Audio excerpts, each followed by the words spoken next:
Greetings and welcome back to Room 303 in our chats with Emily as we are calling our readings of the poetry of Emily Dickinson. We are into the Johnson edition. We turned out a poem 749, All But Death Can Be Adjusted. Now, we're back to another death poem. Again, Emily, at least in 135 of her poems, references this topic of death. Another theodicy. Our assumption is that you've been following our stuff at learnstrong.net, down that left-hand side, Chats with Emily, our playlist. I'm hopeful that you worked through our set of introductory comments where we talked about our big five. What does any text say about epistemology, what you can know, ontology, who you are, psychology, the study of the individual mind, sociology, the study of the collective or group mind, and then finally, the last of our big five, theodicy. The question of why must there be pain? Why must there be suffering in this world? And of course, the penultimate pain or suffering is the fact, the knowledge, that you have never met a 200-year-old person. Everyone must meet Beowulf's dragon, to borrow from another text that we've studied together. In other words, we all know death is coming. The question isn't, is death coming? The question is more, how does one meet it? And Emily here will play a very interesting game about the inability to adjust death. Now, when this poem was published for the first time, it was 10 March 1929 in the New York Herald Tribune Book Review. Now, I think that Emily, along with a number of scholars, not just me, but the thought is that Emily is again dancing with her King James Bible, and more particularly 1 Corinthians 15. I'll just share with you the verses that I think Emily is struggling with here. 1 Corinthians 15, 42 to 55. So also is the resurrection of the dead. It's sown in corruption, it's raised in incorruption. It is sown in dishonor, it's raised in glory. It's sown in weakness, it's raised in power. It's sown a natural body, it's raised a spiritual body. There's a natural body, there's a spiritual body. And so it's written, the first man, Adam, was made a living soul. The last Adam was made a quickening spirit. Howbeit, that was not first which is spiritual, but that which is natural, and afterward that which is spiritual. The first man is of the earth, earthly. The second man is the Lord from heaven. As is the earthly, such are they also that are earthy. And as is the heavenly, such are they also that are heavenly. And as we have borne the image of the earthly, we also bear the image of the heavenly. Now this I say, brethren, that flesh and blood cannot inherit the kingdom of God, neither doth corruption inherit incorruption. Behold, I show you a mystery.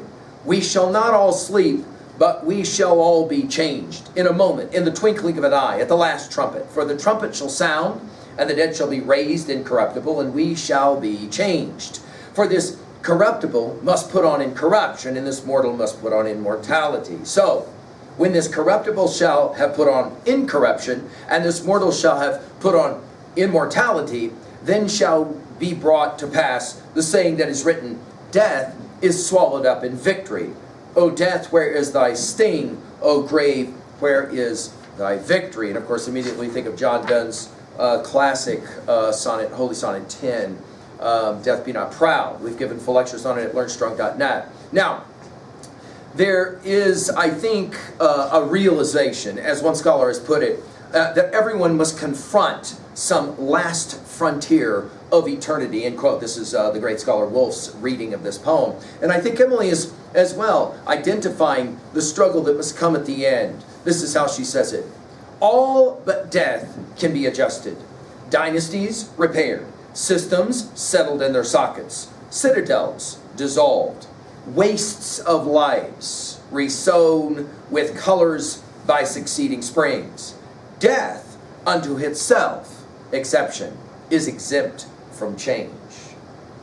Now it's interesting because she uses the language almost of like a legal language with adjusted and exception, or maybe even the real estate language of the day. But she'll make the observation that everything is in flux. We think of Heraclitus, you never can step into the same river twice.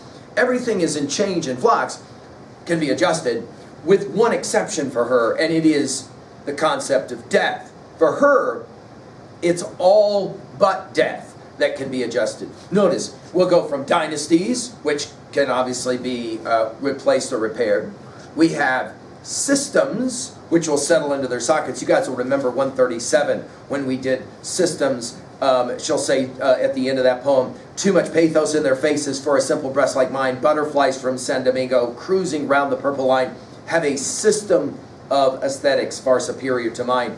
And then she'll comment on citadels can be dissolved. You'll remember dissolved from 370, from 444.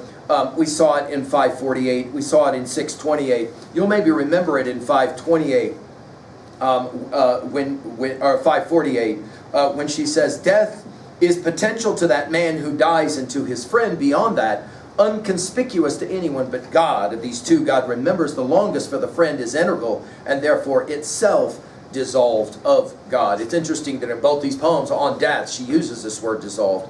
Then, of course, it's wastes of life. Waste is an interesting word, right? Because, of course, it can be like your life is ended, or, of course, your life was lost or wasted. But it can be re-sown with colors by succeeding springs. In other words, we bury someone in the ground, and then the grass comes back and the flowers bloom around the gravesite and the like. But, she says, and this succeeding springs immediately makes us think, of course, of Percy Bysshe Shelley's Ode to the West Wind. We've given lectures on it at LearnSong.net. You'll remember that final line, if winter come, can spring be far behind? The cyclical nature of life, if you will. But she says, death, dash, unto itself, dash, is the exception, dash, right? Well, she doesn't say is the. Notice she just uses the word exception to the adjustment. Notice it is exempt, almost again, using the language of economics or something, exempt from, and then notice change is capitalized with the dash at the end of that line. Now, I think the point that she's making here is that the only thing that can never really alter in our life is death. Beowulf's dragon, as we commented on it.